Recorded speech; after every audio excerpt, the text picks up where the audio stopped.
And I got some questions I'm going to answer after this presentation. Some of you guys had some questions I didn't get to on the last call, so I will get to those questions on this call at the end of this short presentation. And then I'll answer any questions I could see on the question panel here in GoToWebinar or there on Facebook as well. All right, let's get to it. So welcome aboard. This presentation, we're going to talk about how to get your market fascinated with you so they want to buy your stuff. And I think it's quite important, I'll repeat this, it's quite important that you understand this if you are going to be in the digital marketing, info marketing type of business, direct response business where you're selling, digital ebooks or courses or home study courses or videos, products, even services, coaching, consulting, mastermind, seminars, that whole world there. If you're going to be marketing and selling anything like that, then I think you're really going to get a lot out of this. If you are selling widgets on Amazon or just products, tangible products on Amazon, then this is probably not going to be all that much for you. If you're into driving traffic to a web page or a blog that has AdSense links or maybe even like software, sometimes that's not going to be applied there, but most of you guys on this call will probably resonate a lot with what we have to say here, and we're going to talk about how to get the market fascinated with you and following you and intrigued by you and buying your stuff. Okay, so what do you guys think about that topic? Is this something you guys even want to learn about? Or I know this is a touchy subject for some people. Some people aren't going to like what I have to say, actually. You're going to feel a little taken aback, like, what is this guy trying to say here? So what are some of your thoughts about this topic? For the outside world out there, because there are probably some people, especially on Facebook, that'll pop on this because it's reaching all kinds of different people, that'll really be taken aback by what we're going to be talking about here. But what do you guys think about this topic? Is there something you want to know about? Okay, good. So we got some good comments over here on the GoToWebinar.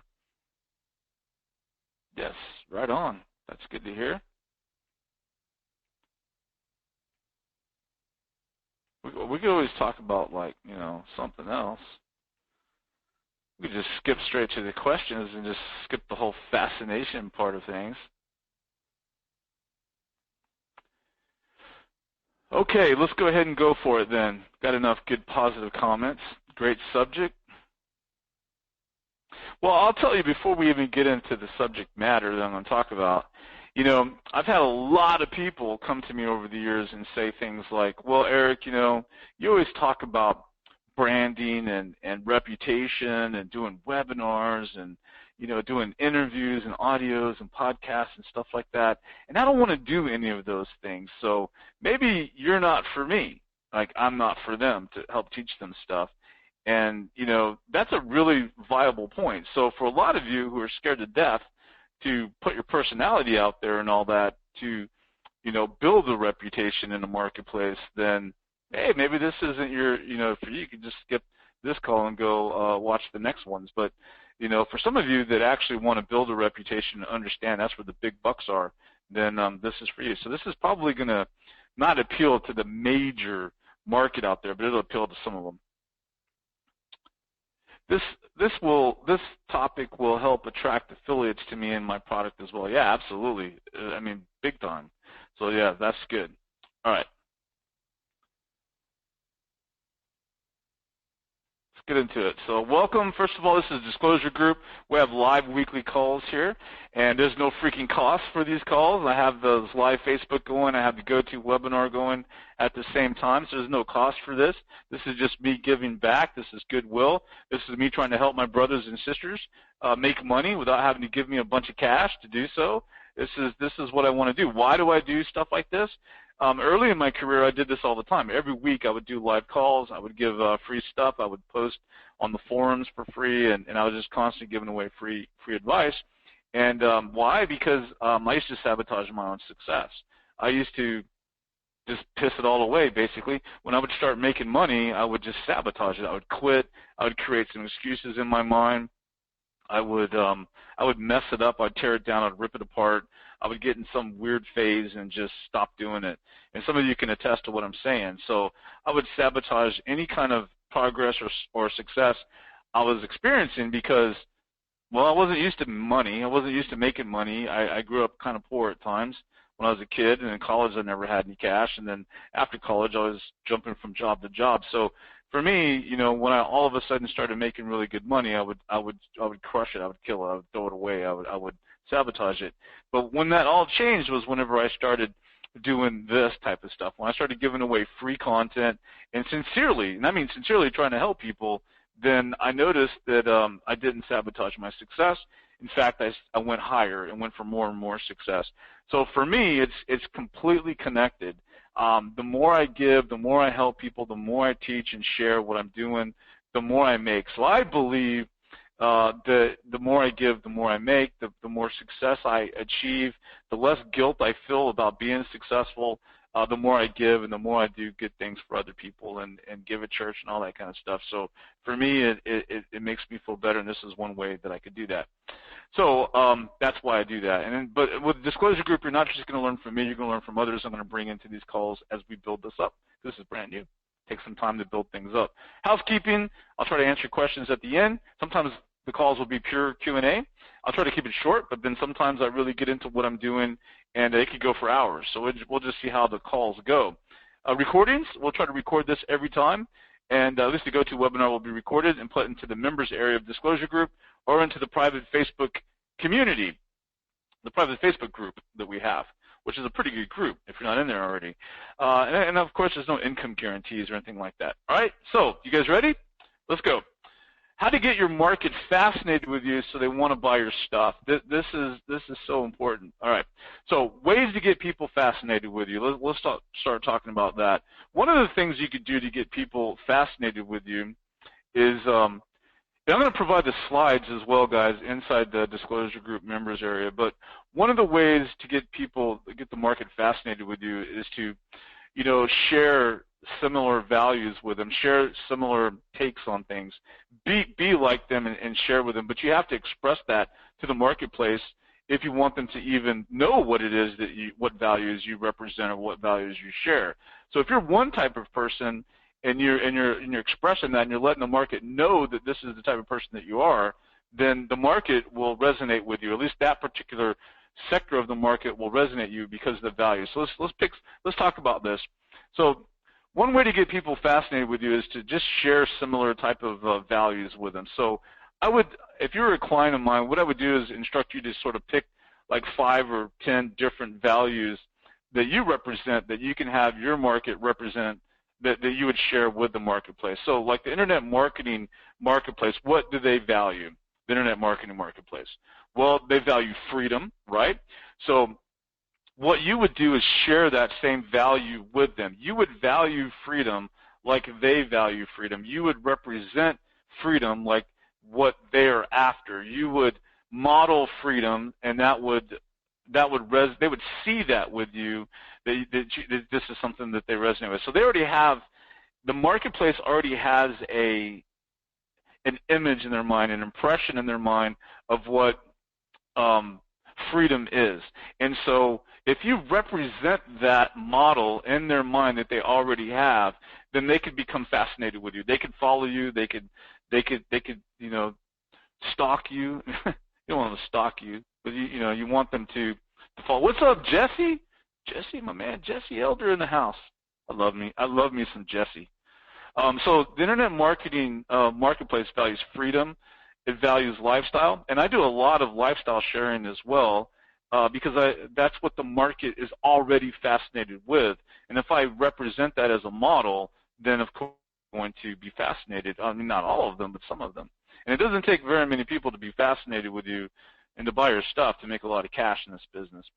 Personal growth, that's another thing that the market values is, personal development, personal growth, improving yourself, evolving, becoming more. And Jesse here in the room is great at helping people do that. But that is something that the market really, really values. Income, of course, the market values income because, like, I got my start in this market by teaching people how to quit their day jobs.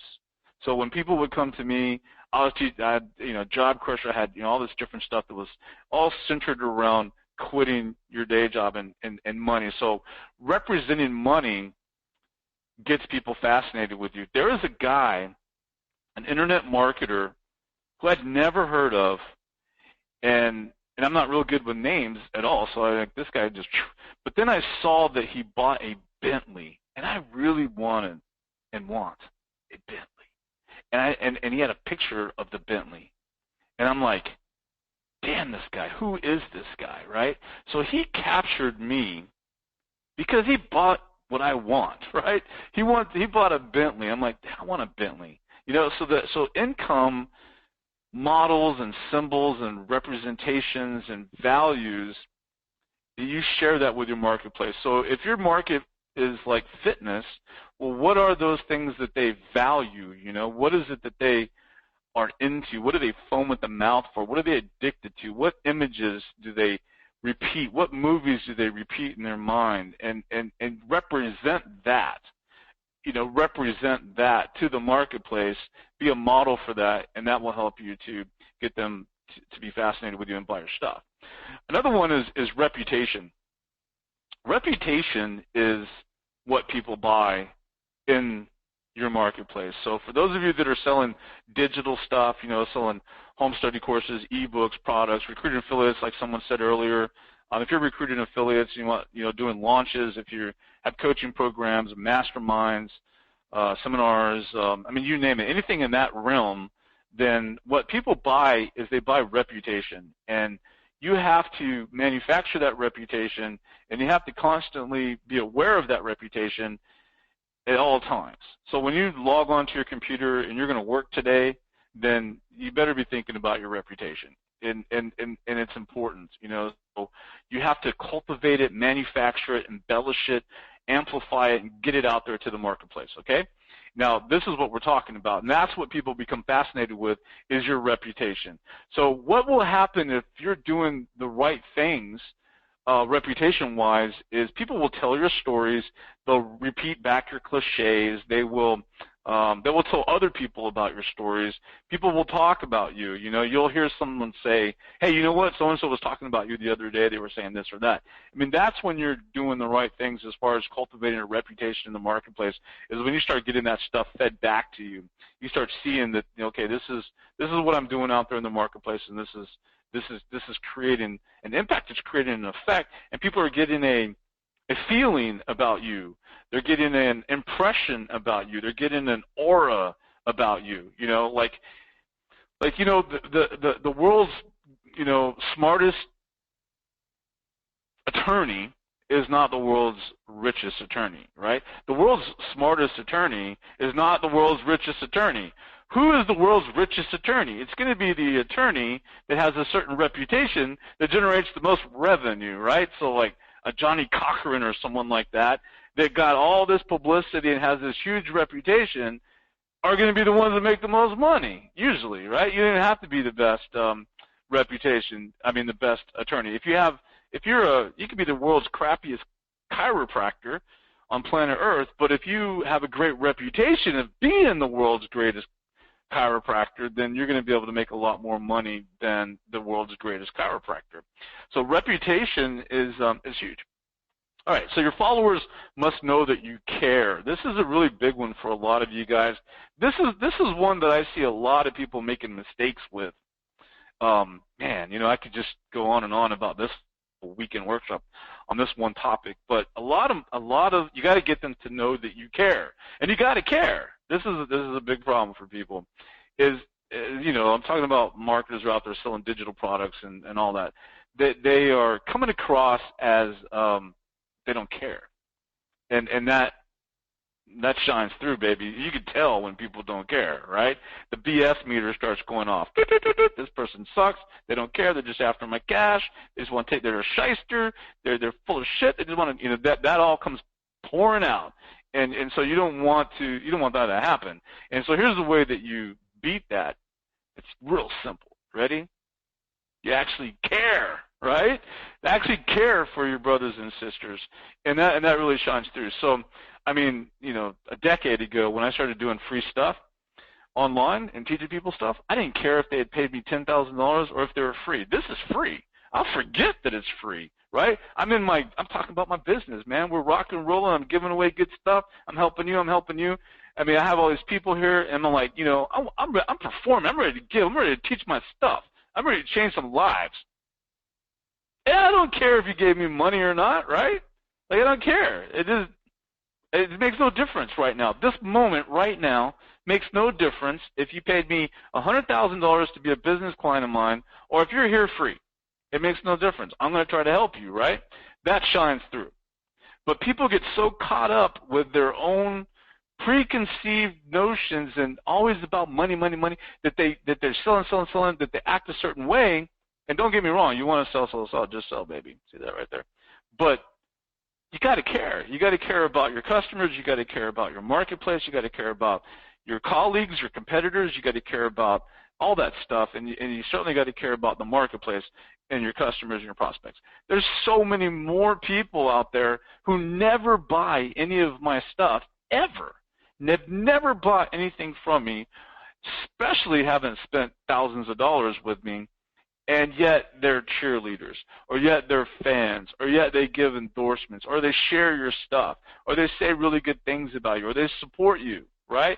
So don't ever lose track of that. You don't want to discount off the freebie seekers at all, because it's all connected. So you want to make sure that you care. You're there to help your brothers and sisters on planet Earth, and I'll tell you right now, they can feel it. They can tell. So if you have the mindset that you're just going to go out there and actually help people, you'll make more money than you've ever thought of. So how do you show them that you care? Well, like this is one way to do it. I know some people are nervous to get on live calls and do webinars and videos and all that stuff, but you got to get content and throw it out there in the marketplace. Can you write? Can you speak? Can you run a team? But you got to get content out there in the marketplace.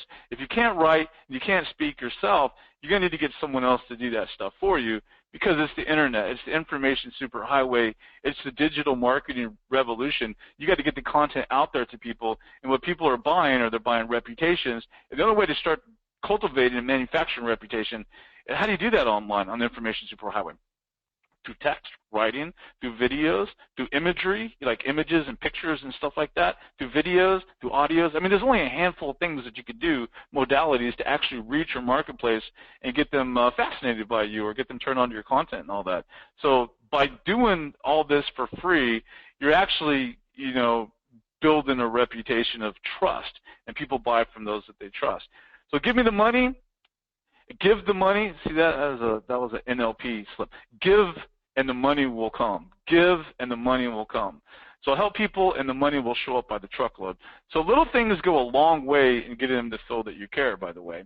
Little things go a long, long way. I mean, I see a lot of marketers who don't respond on their Facebook threads, or they act a certain way that's really untouchable. And a little bit or a certain percentage of that is actually really good, because it positions you way above, the marketplace out there, and they see you as a celebrity type person. So some of that is good, but some of it is also just cheesy, right? We know you're seeing your posts and you're not liking or responding and stuff like that all the time. So you want to interact with your marketplace at least a little bit so they know you're human. Because think about it. Let's say you're going to spend $5,000 with somebody, and over here you got somebody that's kind of interacted with you somewhat, and over here you got this celebrity dude or gal who never interacts with you, never responds to anybody, and is just way untouchable. Who are you giving money to? I give money to the person that at least interacts a little bit, because I feel like the second I give this guy, this snapperhead here, my money, the one that's just too good to talk to you, right? Then what's going to happen even after I give them the money? It's still going to be difficult to get any kind of interaction and whatnot, right? So I think that little things go a really long way in all of this. People buy and are fascinated by reputation. What value do you bring them by having a relationship with you? This is an important part right here. By having a relationship with you, when the marketplace has a relationship with you, how does it benefit them? You got to sit down and actually write this down, and you have to think about this and ponder this and spend some quiet time alone thinking, what value do I bring? What benefits, what assets do I bring to the marketplace where if someone has a relationship with me, Why? What does it benefit you to have a relationship with me? How would it benefit you to have a relationship with me? Does that make sense? What's up, Eric? Nice name. Yeah, that's great. I mean, what is it that you bring to the table by having they have a relationship with you? What are the benefits? And sit down and think about what those benefits are and write them down and understand that that's why they've become fascinated with you. They want that relationship with you because of these benefits that bring this stuff to you. So how to get your reputation out there? Give. Tell your story, craft your story. Here's what I say when I work with my clients on crafting their stories, because it's so important. But pick 5 things that you want the market to know about you, and go let them know those things about you. I mean, include those things in everything that you do. Does that make sense? So pick 5 things that you want the marketplace to know about you. Like I do that all the time. So one thing on the screen is Cayman Islands.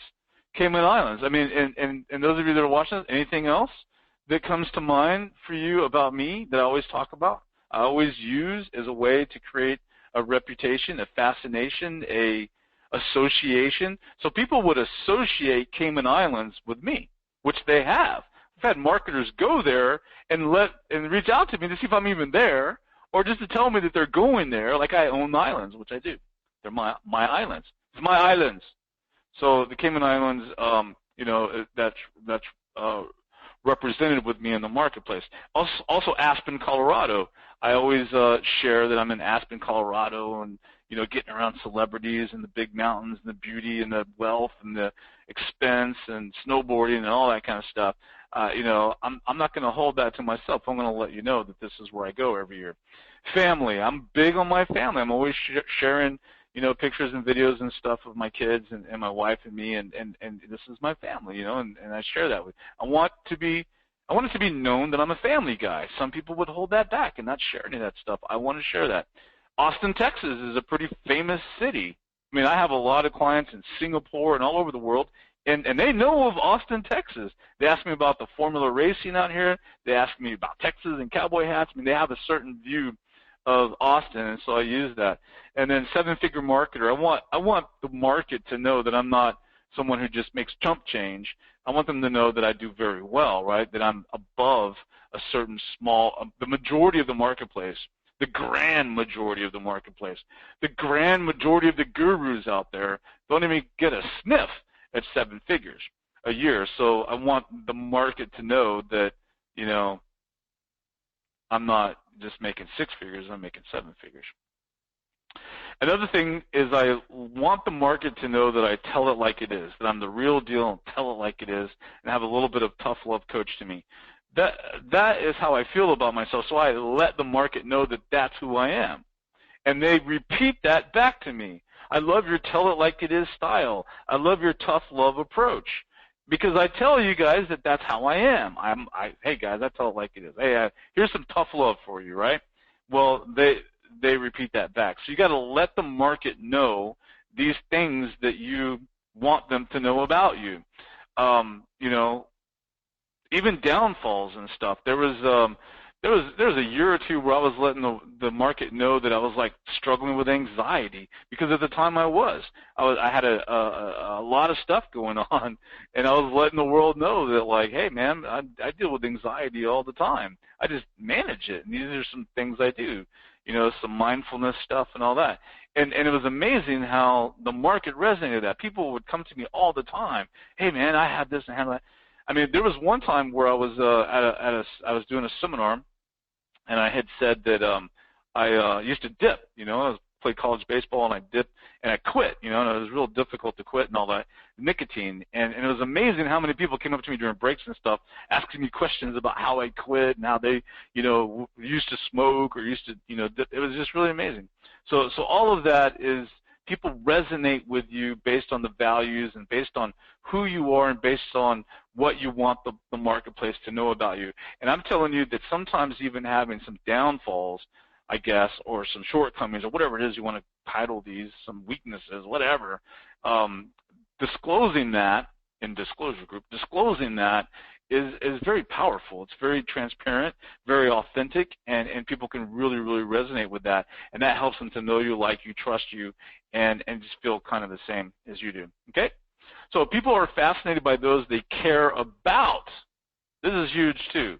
People are fascinated by the people that they care about. So by giving, they receive, and then now they care. So those of you on this call, I'm giving to you guys for free. Just the sheer act of me doing this for free for you guys and giving like this is going to cause some of you to care. Like you would care more about me than you did like 2 hours ago, right? If you're brand new to me and you've never heard of me before, you could be absolutely, fully, thoroughly blown away right now. You could be just like, where the hell has this guy been all my life? This is awesome, right? Some of you that know me well are like, this is prototypical Eric Louviere, right? You're kind of used to that. So it's really, if you could be me for a little while, you could see that at times, giving away free content thoroughly fascinates people about you and what you have to provide.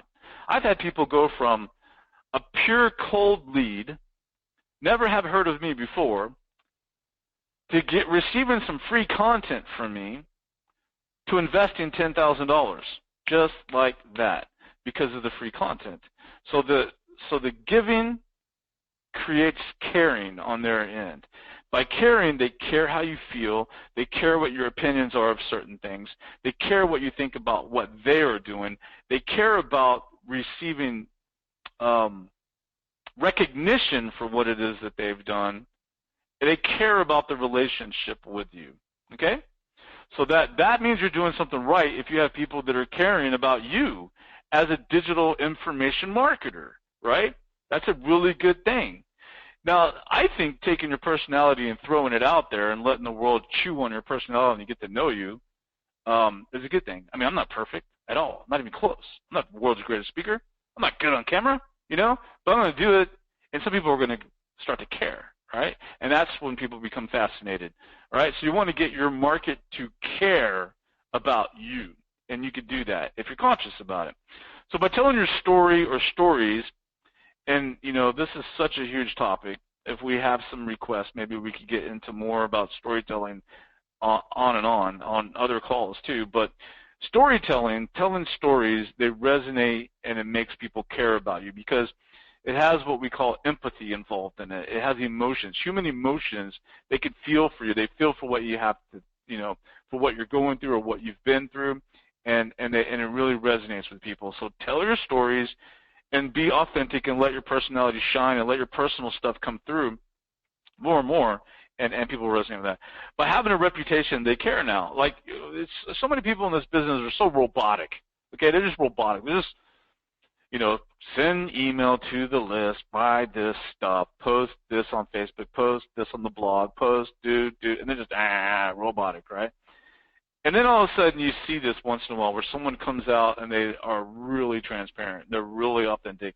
And they kind of like wear their emotions on their sleeves or they fall on their sword or whatever it is.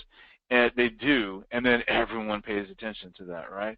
Well, that's a glimpse of what you can do all the time. It doesn't have to be on such a grand scale that everyone's mobbing you to about this situation or story or something that you're telling. Just constantly telling stories. People associate with those stories, and they get to know you better through those stories that you tell. They get to understand your values that we start off the whole call with based on the stories that you tell, and it makes them fascinated with you where they'll want to buy from you. So having a reputation gets them to care for you, okay? By sharing personal stuff gets them to care. By being human sometimes, they start to care, okay? Having some flaws is good. Okay, having some flaws here and there is a very good thing, especially for high ticket. So most out there just sell, baby. That's what they do. A lot of them out there just sell, and that, of course, that works. But to get people, your market, fascinated by you, okay, then instead of just selling, because selling works, you can make some good cash just selling. But then there's these different levels of selling. There's selling like most people do. Then there's slick selling. There's fly selling. There's persuasive selling. There's selling without selling. There's persuasion that happens without persuading. It's really amazing. So to get people, your market, fascinated by you or following you or buying from you constantly, you must be who they are fascinated by. You must represent what they are already fascinated with. You are a model of what they are already fascinated about. Okay? Now I know. So let's talk about this for a second. There's selling, and then there's super selling, right? Now, super selling is more indirect. Super selling comes when you get people fascinated with you. And how do you get them fascinated with you? You represent, you are a model of what they are already fascinated with.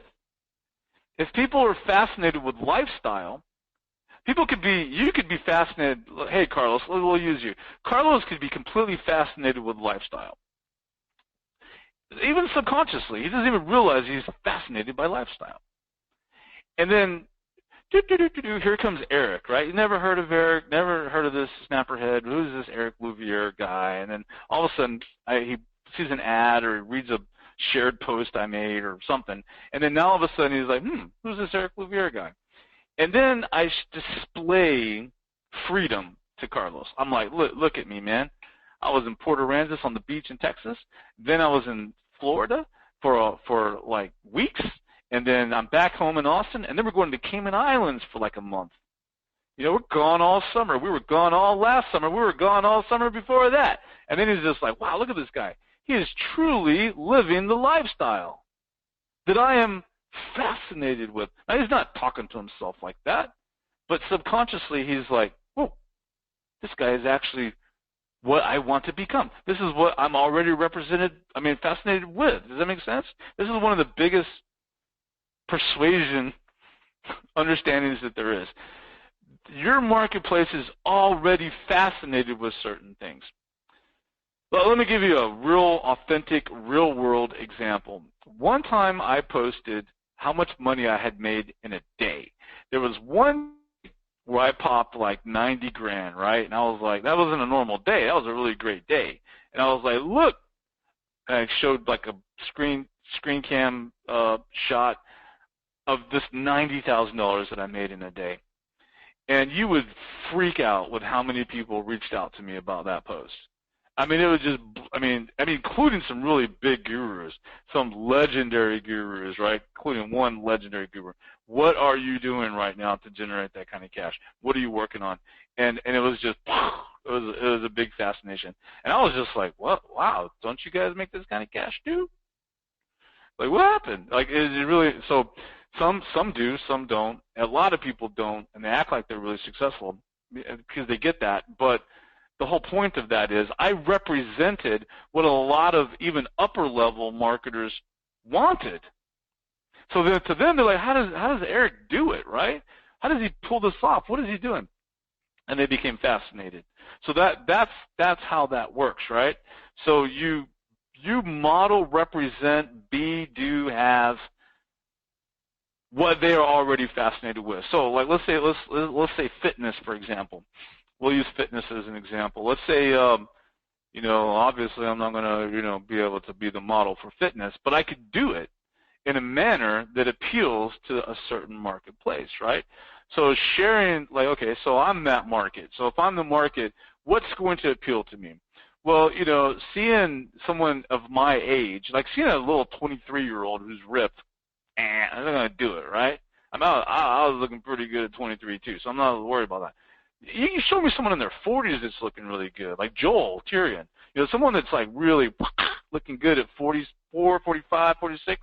Man, I'm really fascinated by that. What are they eating? What are they doing? How are they working out? Do they do CrossFit? Did that work? Did that not work? Are they counting calories? Are they measuring their food? Are they eating lots of salads? Or how much are they exercising? How much cardio? Are they measuring their macros? All of that is really interesting to me, right? Because I'm constantly focused on that kind of stuff. But I'm only fascinated with those people who represent my model of that, right? If you show me a little 23-year-old punk, all ripped, I don't want to follow that dude. That dude pisses me off. I want to follow the dude that's my age, that's, maybe even not super ripped, but someone that's, looking pretty good. So that's my so if you were a marketer in that market wanting to attract me, I may not be so attracted to someone who's just jacked ripped because I don't have the time or the desire to be jacked ripped, right? Like muscles coming out my head. No, that's not what I want. So it doesn't really represent what I'm looking for, right? So by taking your models, your values, and letting the market know about those, while simultaneously understanding this lesson that I'm teaching you right here, you'll understand what it takes to really make a lot of money. Okay, people will throw money at you. They'll throw money at you if you can pull this off and understand this. And just what I'm teaching you is seeping into your subconscious, and you'll do more of this just naturally. But you have to represent what they want. So I see a lot of people that come to me, and they're on Facebook, and they're representing what the people don't want. Very important. They're representing what the market doesn't want. So let me give you an example. So let's say a marketer's been around a while, 3 or 4 years. They know their stuff, right? They know all the steps. They know all the basic fundamentals. They've spent a lot of money in this market, and they've, been spinning their wheels, and they kind of struggle with procrastination and all that. But they know their stuff. They just haven't broken through yet to making a lot of money. So they go out to the marketplace, and they let the marketplace know that. They're like, hey guys, I would love to help you. I have this new product coming out. It's going to show you how to do this or that and make money. But the market sees your other posts, and they see that you were just, yesterday you were complaining about how you struggle with procrastination, and you just haven't been able to quit that day job yet, or you just haven't been able to get over the hump, or you just haven't been able to do this or that. So what happens is, you are not a representation of what the market wants. You're a representation of what everyone else wants. Everyone else also struggled. Everyone else has been around for a little while. Everyone else has bought a bunch of stuff. Everyone else is struggling with procrastination. Everyone else is spinning their wheels, and you're representing them. They're not going to buy from you. At least not very much. You got to represent the model of what it is they want. They have problems that they are frustrated with. They have things that they're trying to achieve, and they're frustrated with not being able to achieve those things. Along comes someone who also has those same problems. Are they going to buy from that person? No. But then along comes someone who represents the freedom and the lifestyle and the income and all of that they're looking for. Boom, they buy from that person, right? So this is where people say, fake it until you make it, right? Well, I hate to be the one to tell you this, but the people that are out there faking it until they make it are the ones that make it. They're the ones out there making the cash. I don't exactly agree that you should be faking and lying and all kinds of stuff. If you represent what they want, then they're going to buy from you. So don't get pissed off at me yet. Let me fix this. So let's say me. All right? Let's say I'm going to be in the fitness marketplace. I'm not fit. Not a little bit. I got some abs, but they're kind of hidden. I mean, I'm not bad, right? But let's say we're going after the fitness market. I'm going after the fitness market, right? So if I'm going after the fitness market, yet I don't represent the fitness market, okay? Like I could be out there being like, hey guys, do you do this? Do you do that? Do you do your macros? This is what I'm going to do. I'm going to go to my Fitness Pal community. I'm going to go to bodybuilding community. I'm going to go to those places and ask them the questions over there. But to the marketplace, I'm going to dispense that information. All right? Even though, like, for a lot of you internet marketers, like, well, how can I do all that if I'm not rich already? How can I do that if I'm not already making a lot of money? How can I do that if I'm not already living this crazy freedom lifestyle? You don't have to. You could represent that, though, in your attitude, your aura, your imagery, your symbols, and the information that you give away for free. So a lot of my clients, I tell them, hey, you can't go out there and say that you suck. Like I have a copywriting client. I'm like, stop going out there and telling people that, you know, you're struggling with copywriting. Stop going out there and telling them that, like, your client's pissed off because you didn't get the copywriting done on time, or that you can't get this thing to convert, or you're just struggling, and one day, soon, someday, you're going to be a great copywriter. No. Be that person now. Act that way now. Be the best you can now. Represent to them that you're a great copywriter. Represent to them that you're studying copy all the time, that you live, drink, breathe, sleep it all the time. You got to be that person now, or they're not going to buy from you, or they're going to have problems with you. You're not going to make any cash. So there's a way to do it tastefully where you're not cheating or lying or faking stuff. You're just representing the model of what the market wants. So let's say the internet marketing marketplace. I could go out there and learn everything I can learn about press releases and how to get traffic with press releases. And then I could go to the marketplace and dispense information, advice, authority about press releases and how to get traffic and all that.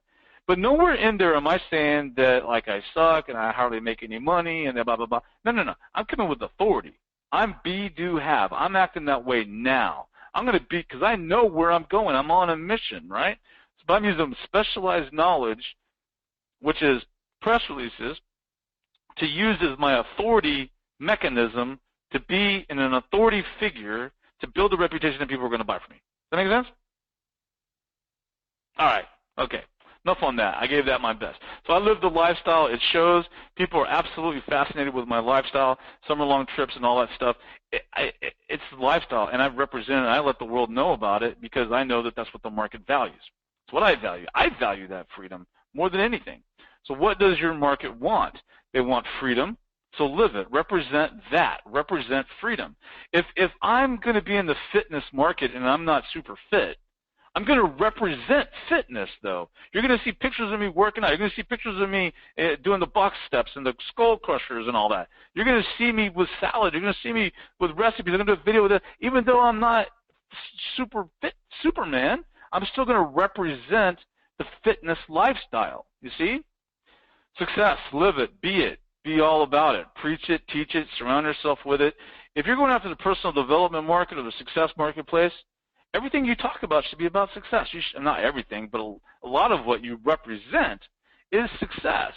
And you can't be out there representing success and then going against that with your imagery, with your words, with all that stuff, okay? You could use models, idols, trophies, symbols, all that stuff. Fitness, live it, breathe it, preach it, show it, all of that. And you're going to get them to the part where they're going to wonder how you do that. How does she live like that? How does she eat? Where does she go to eat? What does she do when she eats out?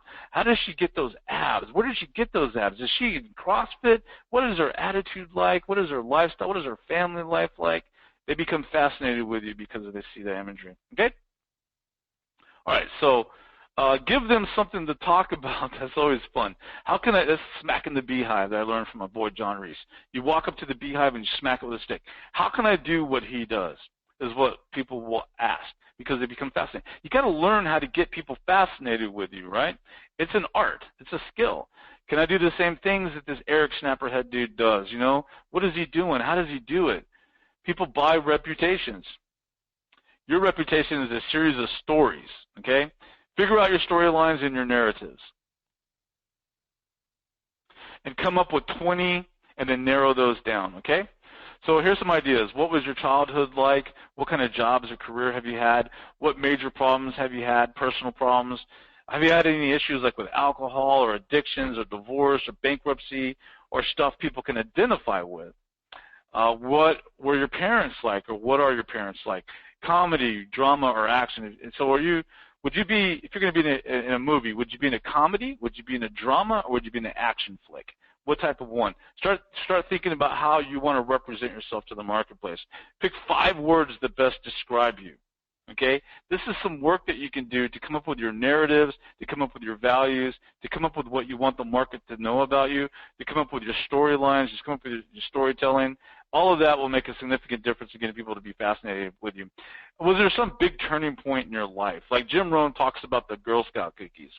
He's like, Girl Scout cookie came up to my house, knocked on the door, and all it cost was $2. But I didn't have $2, right? So his breakthrough, his major chance of redemption in his life, the turning point, the pivotal point in his life, was when a girl knocked on his door and he couldn't afford the $2 to buy a box of Girl Scout cookies, and he felt like crap. And he lied to her and he said that he already has a bunch of Girl Scout cookies, that he'd already bought them. But the truth was he couldn't afford it because he didn't even have $2. Whether that story is true or not, it's a great story of redemption. You see?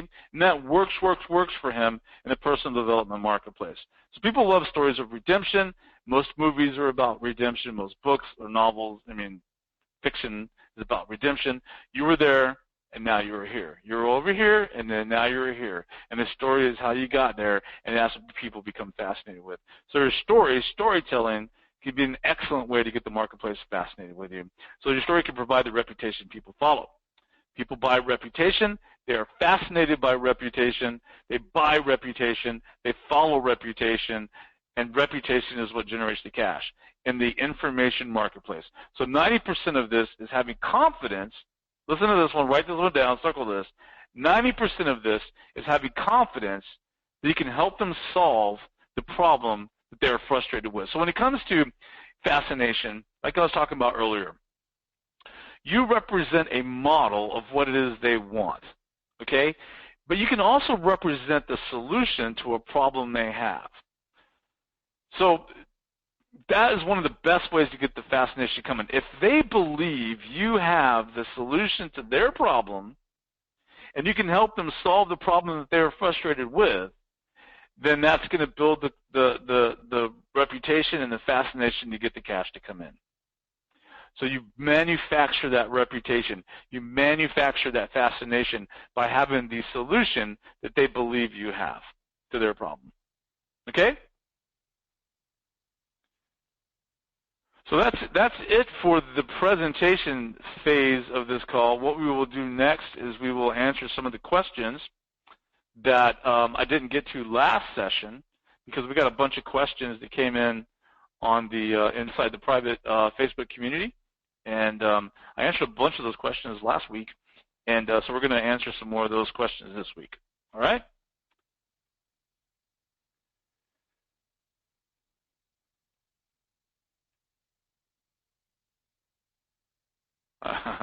Funny, John. Okay, that was 6 things.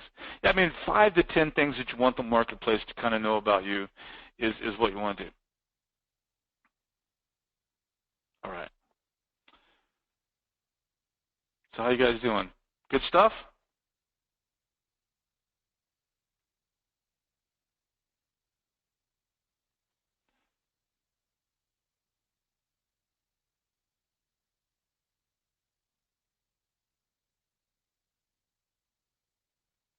Okay. Oops. I just realized you could ban people out of Facebook, the Facebook Live, just by accident. I just clicked on something. All right, guys. Okay, so anybody have any questions so far?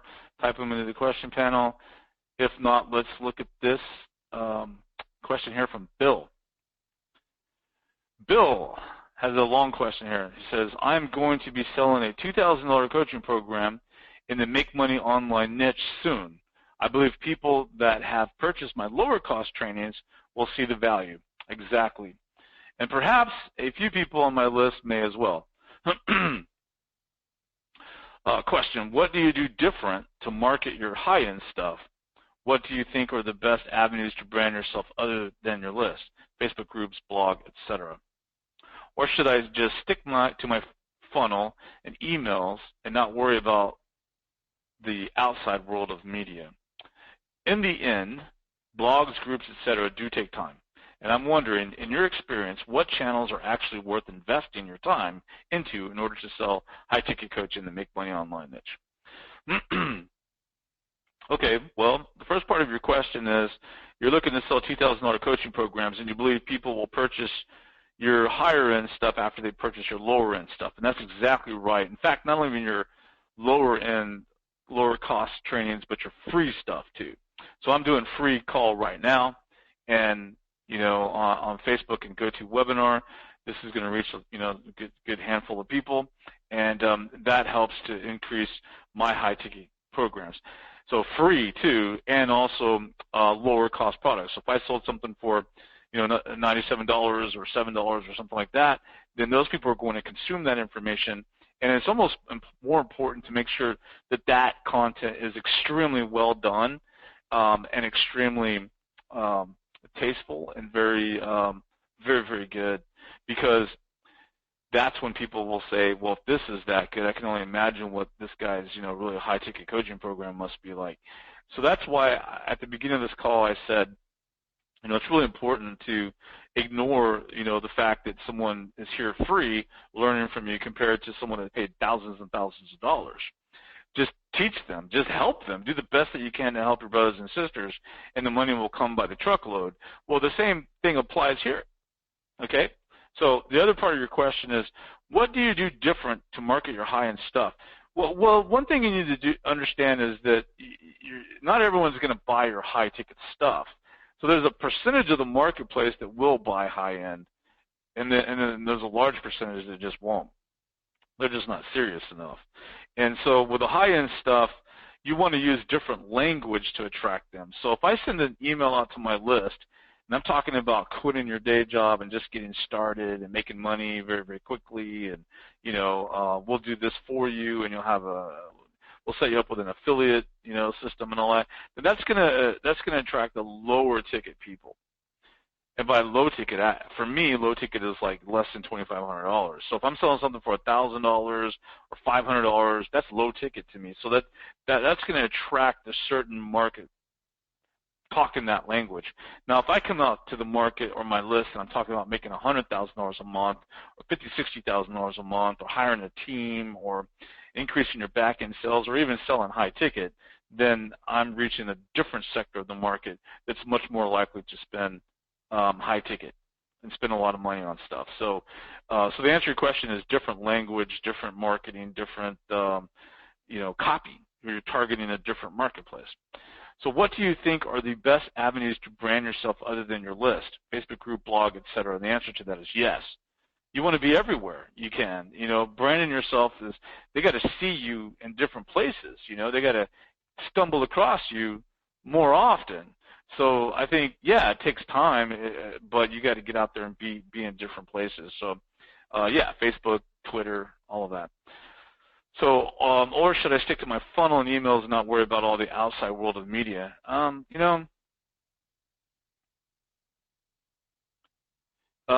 can just stick to your funnels and emails if you're driving traffic and not worry about the social media stuff and all that if you want, but I still think that it is just leaving money on the table.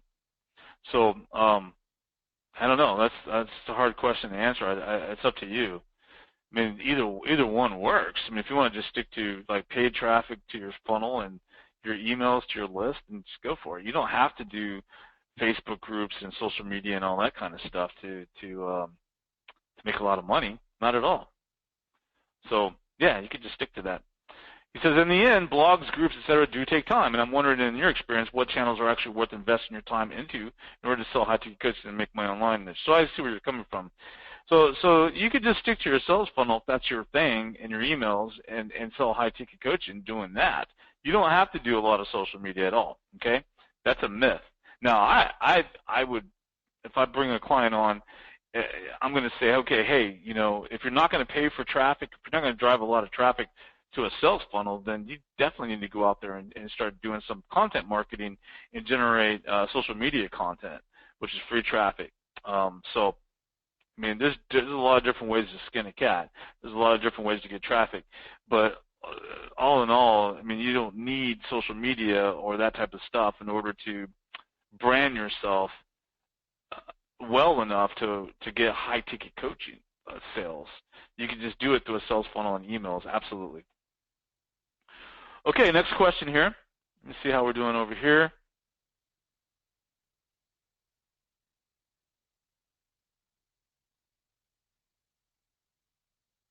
See, Barry asked a question. I know Barry, so I'm going to use this as an example, but he says, what do you do every day when you get up and start the day off? Now, that is a great example of fascination. Like that's the type of question. Now, he's asking from a productive type of way, but people would ask that question in a fascination type of way. Like, what do you do? Like, what's the first things you do and all that? It's not, you know what I mean? Like, that's a fascination type question. That's what you want the market to be feeling about you and asking those types of questions. Not that you're fascinated by me, Barry, even though you are, dude. But I'm saying I could pick on him. He's local. All right, so let's go to excellent content, Eric. Thank you very much.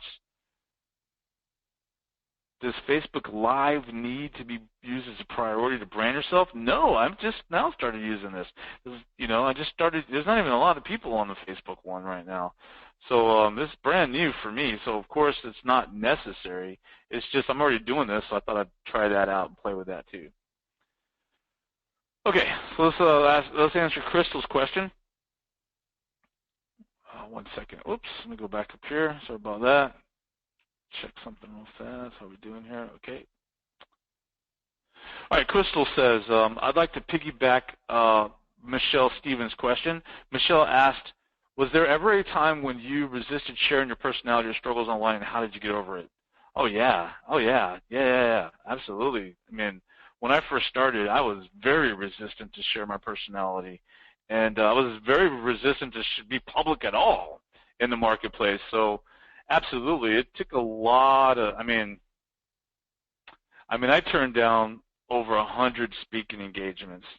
I mean, easily over 100 people have asked me over the years to speak at their seminars and stuff, and I turned down at least 100 times, So I just didn't want to be that guy. I wanted to be behind the scenes pretty much, but then I realized at a certain point, when I wanted to reach the $1 million a year level, I started asking around to some of the marketers out there and gurus and asking them what they were doing to make over $1 million. And I started compiling kind of a list of what people do to make that kind of cash.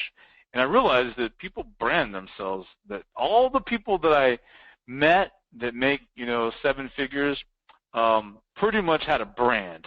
They had either they had a brand themselves or they had a brand that they were marketing, so branding was quite important, and I felt that the personality stuff was, and the speaking and all that was kind of a barrier for me that I needed to escape that comfort zone to get to the next level. So it was a fearful thing that I wanted to do to bust through that, and I did. And now it's crazy. I could do this like the back of my hand. It's not a problem. And I throw my personality out there. So it's one of those barriers that gets in the way, and you got to just bust through it in order to get any kind of results. So she goes on to say, it seems to me experts typically share their struggles after they conquered them as opposed to when they are going through them. But yeah, that's what I just said. So that you're right. I mean, well, like I said on the last call, when I was going through those struggles, I looked at it as like, well, this is a comfort zone that I have. I'm comfortable not sharing my personality. I'm comfortable not doing live speaking, so why do it, right? And then when I started seeing that this represented the next evolutionary step for me in income earning, because I wanted really badly to reach a 7-figure level, right? And to me, that was like I had made it if I could make it to that level. And that was the goal, and that was the finish line. And for me, I started figuring that the one thing that I needed to do, to reach that was that I needed to overcome that, fear of my personality being out there and fear of public speaking and just fear of, being a target like that. And so I, because you get haters, So for me, I just did it anyway, despite the fear. So one thing I've said this many times, but I think I said it last week on the call, but one of the things is I learned that if you live your whole life and then you die, only 10 people on average are going to cry at your funeral. And the number one thing that determines how many people come to your funeral is the weather. And if it rains, it can cut your funeral attendance in half. This is all from the book Slight Edge by Olson. That was what I told myself. It was like, none of these people are going to cry at my funeral. Most of them aren't going to come to my funeral. Most of them don't care that much.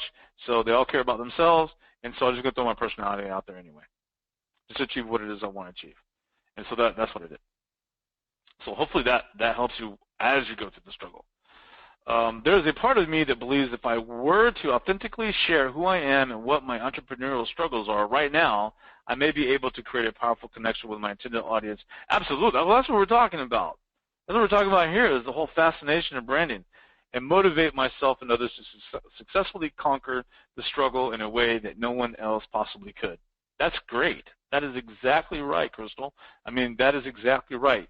I don't even know what to say about that. You take that and throw it out there, and you're going to have great results. Have you ever heard the quote, "You teach best what you must need to learn"? I'm not sure if it is true, but I'd like to find out. You teach best what... Yeah, that's true. That is true. It is true, so yes. Yeah, there is another part of me that is scared as hell to show up authentically. The fake it till you make it approach isn't one that I am comfortable with, but damn, I am not exactly comfortable with the vulnerability that comes with authenticity.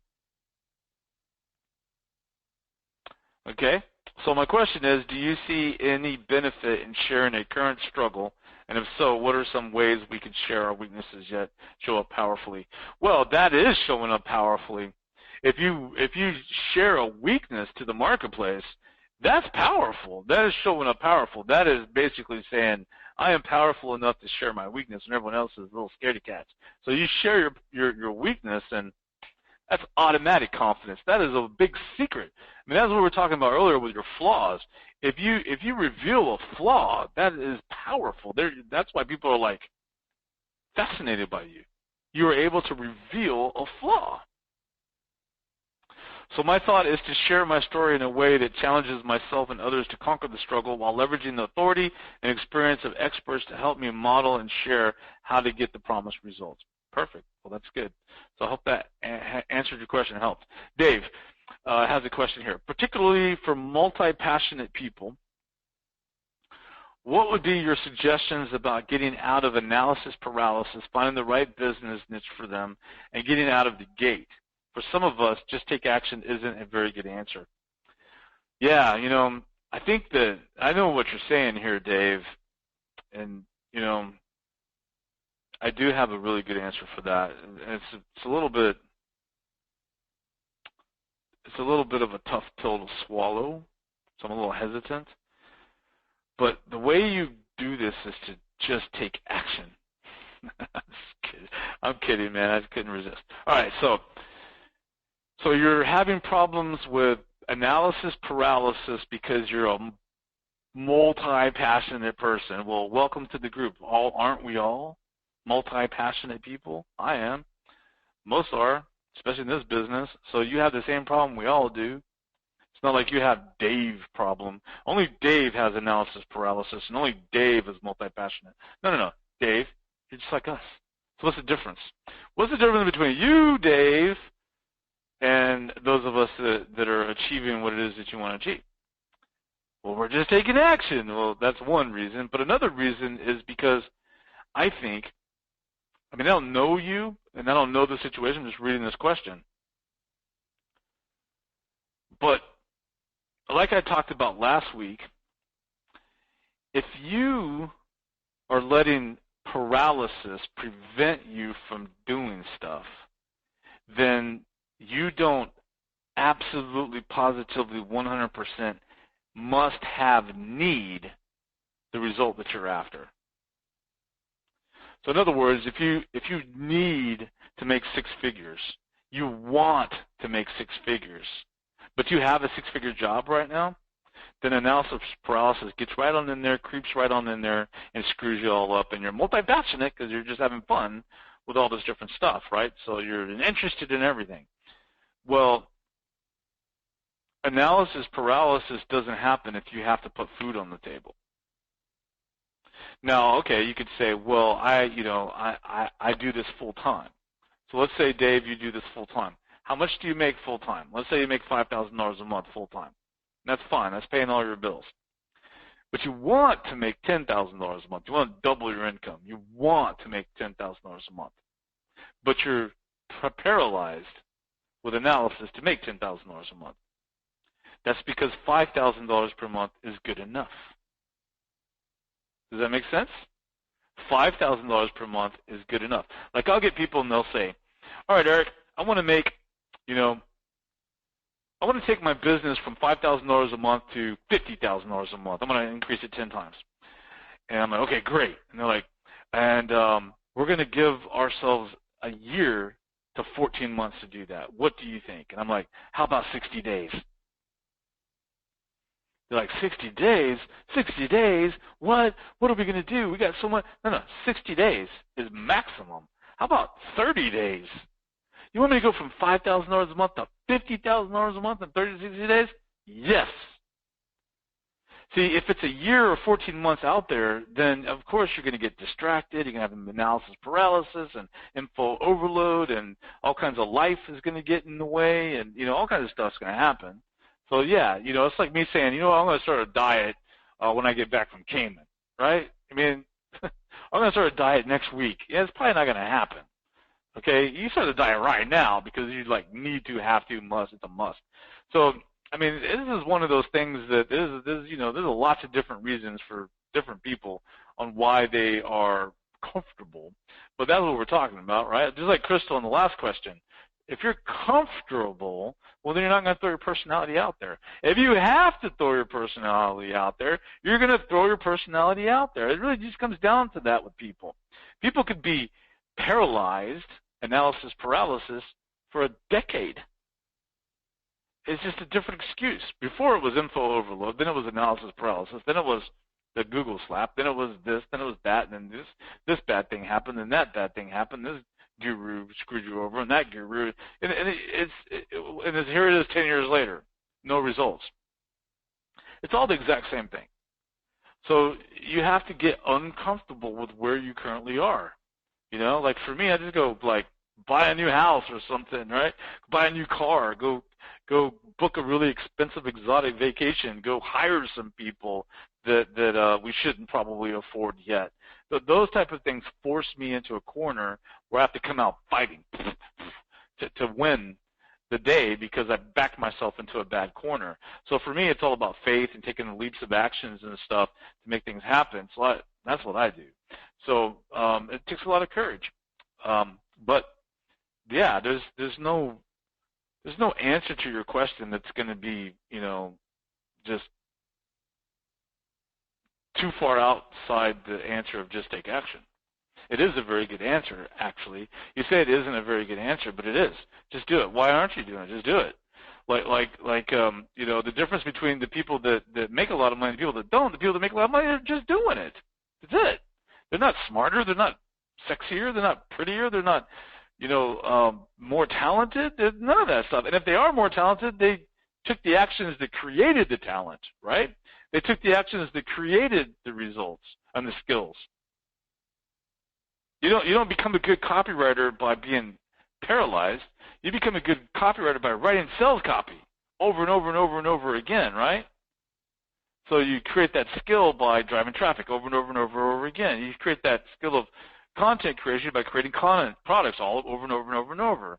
Next thing you know, it's not an analysis process. It's like second nature. Okay, Rachel, what would you recommend besides paid traffic for someone who is really just starting out and does not have access to a substantial income through a day job or savings or ability to use a credit card?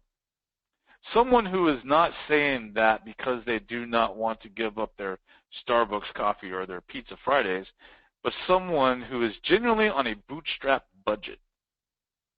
I love paid traffic and am looking forward to have the budget for it, but at this time, I am still building up my day job of providing writing and editing services, and my disability does not even begin to cover their monthly expenses.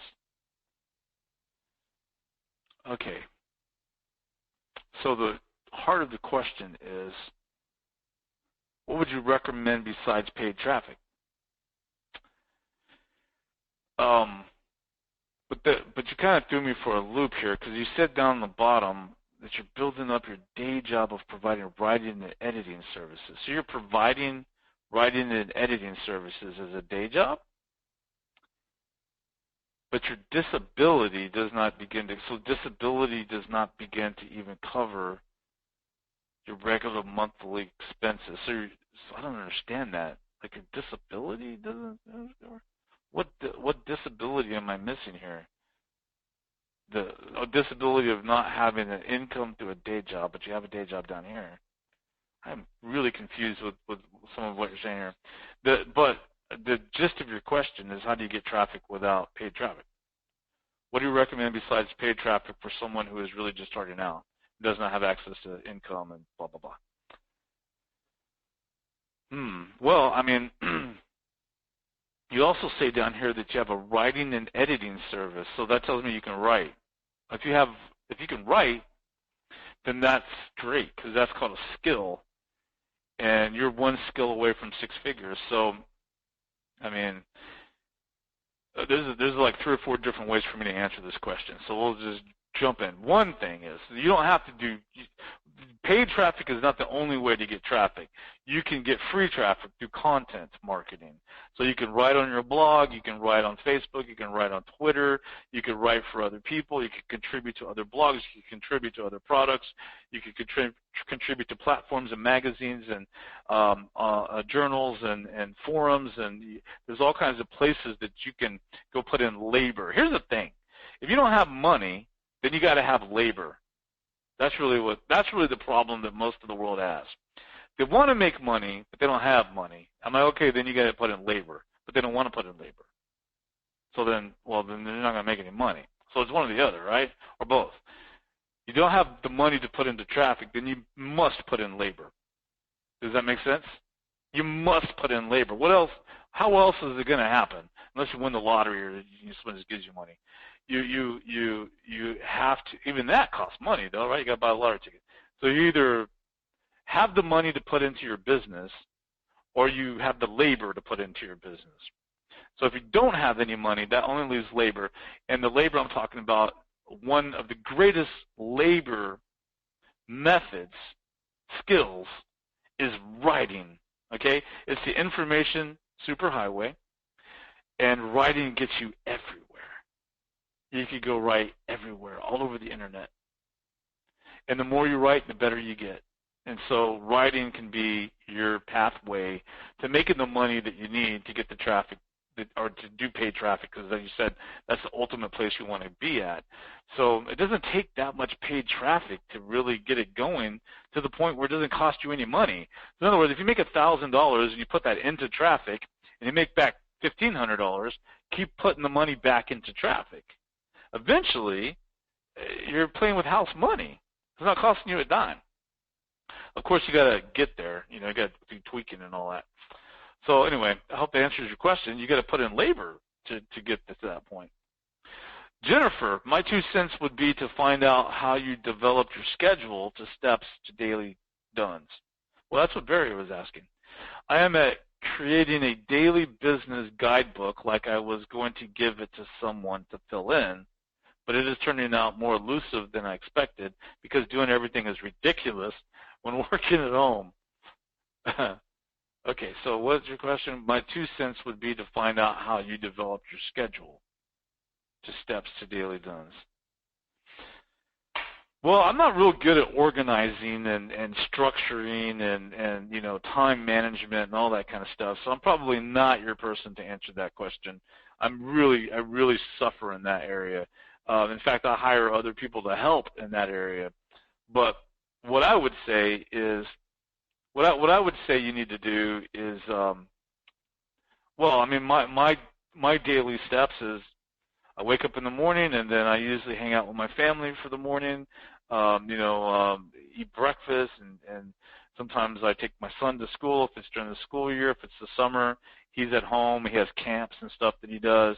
And then I get ready, and I either come here to the office where I'm at right now, or I just work at home, or I work outside, but lately it's been so hot I'm not outside. And then I just dive in. Now, it depends on the day of the week.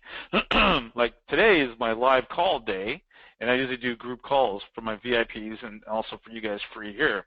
And then on Wednesdays, I do one-on-ones with one-on-one clients.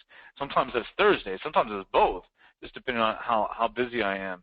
And then the rest of the week I spend time with my team, and then just doing various stuff, content creation, sales copy, those types of things. So I don't have any real solid set schedule for anything that I do. Now my team probably has more of a set schedule for what they need to get done, but not me. I mean, mostly what I do is I create content. I do live group calls like this. I coach people one-on-one and in group, and I create marketing materials. So like sales copy for sales letters, for squeeze pages, and emails that go out to my list. So that's kind of content, is mixed in there. So that's kind of all I do. The rest of the stuff is mostly handled by the team, but the team also does some of that stuff too. Okay? All right, so that's it for today, guys. Good stuff. Right on. Okay, well, I'll take a couple more questions if there's any more, and if not, we will adjourn.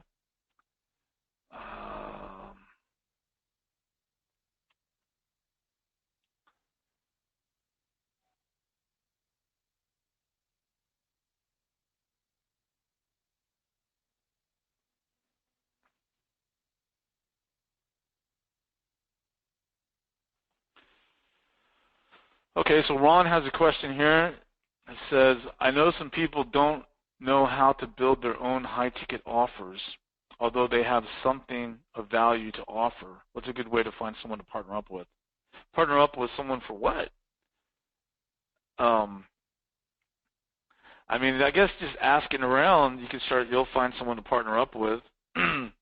Joining some groups and some mastermind groups and stuff like that probably be a way to do it.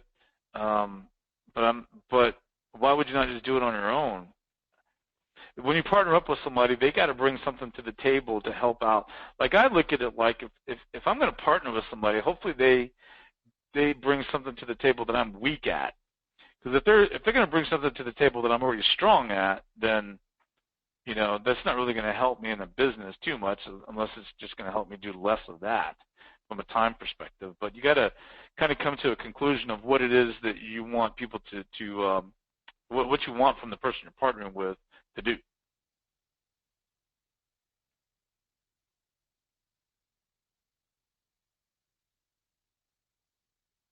Does articles and ad swapping to get traffic for free still work if you haven't got money for traffic? I would say that those do not work.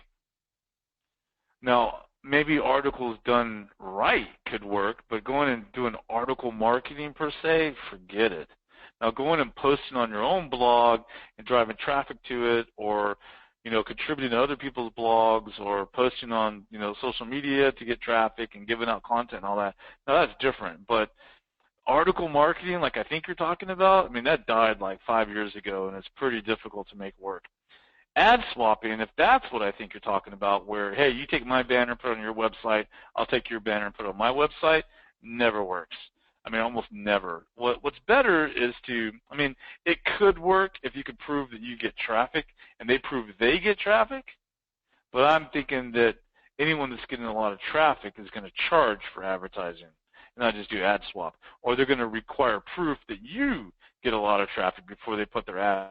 But two websites that aren't getting traffic, that put banners on there, they're still getting, a lot of nothing, because neither one of them are getting any traffic, right? So, no, I don't think that works very good. All right, guys, we are going to go ahead and call it a wrap. Thank you very much for being here on this disclosure group call. It's been cool. Thank you for being on the Facebook Live call. Even though it's a Tuesday night and everyone's getting back from the holiday in America, so I know this is probably a bad time for a live call, but we got some good people on the GoTo webinar. We will see you guys next time. Thank you very much. Bye now. Adios.